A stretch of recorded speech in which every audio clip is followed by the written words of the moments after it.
What's going on, guys? So today I'm going to do a walk around video of my CFMOTO 450SS. I'm going to show you all the things I've changed on this bike, which will include the mods and accessories, and I am going to put links to most of those in the description of the video.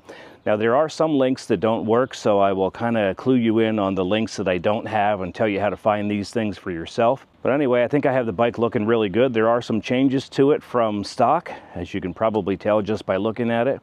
One of the first things I installed on the bike is the USB accessory adapter. Your dealer can also install this for you, but at the time I bought my bike in 2023, you kind of had to do it yourself. Basically, you take the plug out of the side. There are wires already pre-wired in there, and you plug it in, snap it in place, and you now have powered USB. So I use that to power my camera, and the cost of that plug was about $25.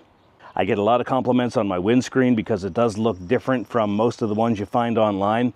This is actually a clear AliExpress windscreen. Cost of this was only $25, and then what I did is I wrapped it in Vivid Hex tint. So that's why it looks a little bit different. It is wrapped, and the Vivid Hex tint cost me about $20, and there are links in the description for both the windscreen and the Vivid Hex tint.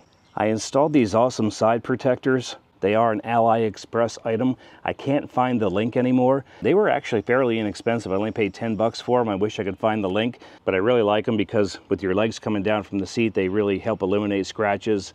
Probably noticed that I have the CFMOTO comfort seat. I did purchase this on AliExpress, but you can get them from your local dealer now. The cost is about $60. I will tell you that the seat is a lot more comfortable than stock, and overall it's just a better quality seat. Now mine says SR on it. I think if you get from your local USA dealer, you can get one that says SS on it, but I purchased mine last year when the bikes were still new here in the USA, so I don't think the SS embroidered seats were available then, so mine says SR. It doesn't really bother me, but I think it is a good upgrade.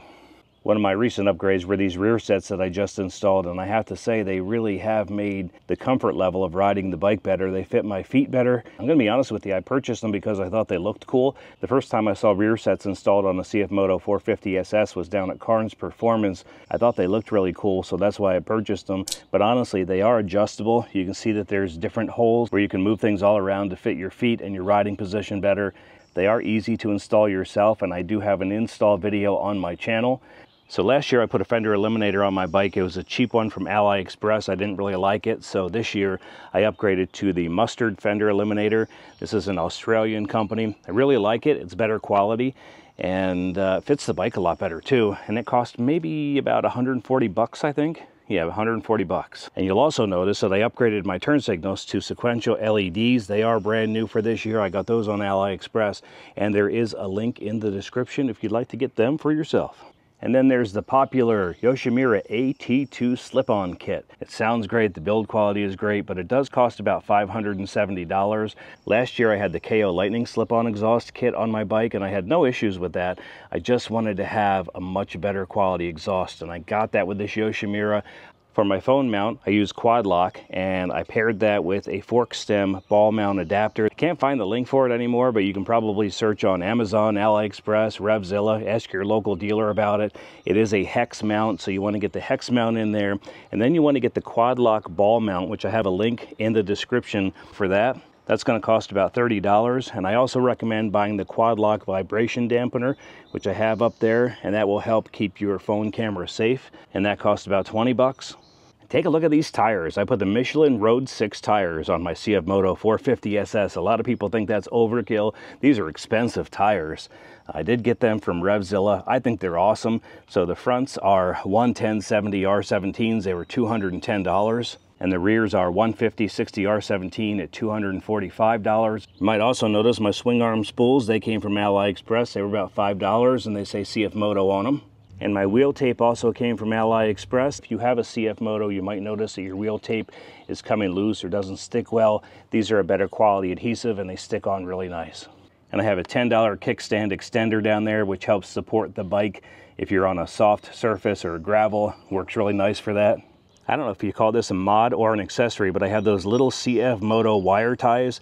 They are rubber wire ties. They are reusable, so I use those to mount my camera and run my wires down, and they only cost $3. Another item I got from Revzilla is my Puig Tank Pad. I think it looks really good, matches the bike nicely, and it keeps it from getting scratched too.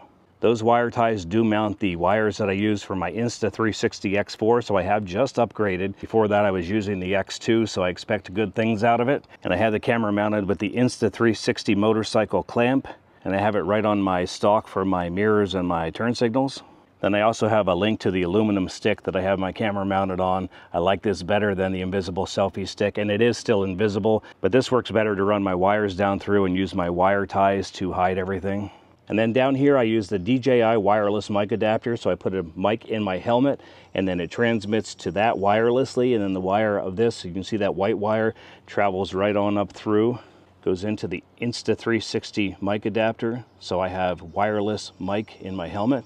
And that's how I do my moto vlogs. I don't have to sync the audio later. So the Insta360 camera is about $500, the motorcycle clamp is about $50, the metal stick is about $10, and the mic adapter for the Insta360 X4 is about $20, and the DJI wireless mic kit is about $250. I'll do a walk around of the bike. You will notice that I removed the OEM stickers.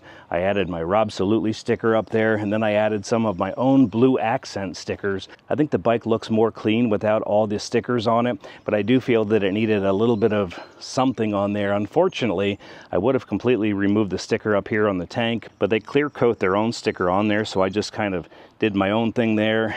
I made it match down here at the bottom. But I think I have the bike looking really good. I'm really satisfied with it. It's been a great bike for me. It rides nice, it's been reliable. There was one recall on the bike and it wasn't anything major, but the dealership took care of it right away. So thanks for watching, guys. Have a good one, and bye-bye.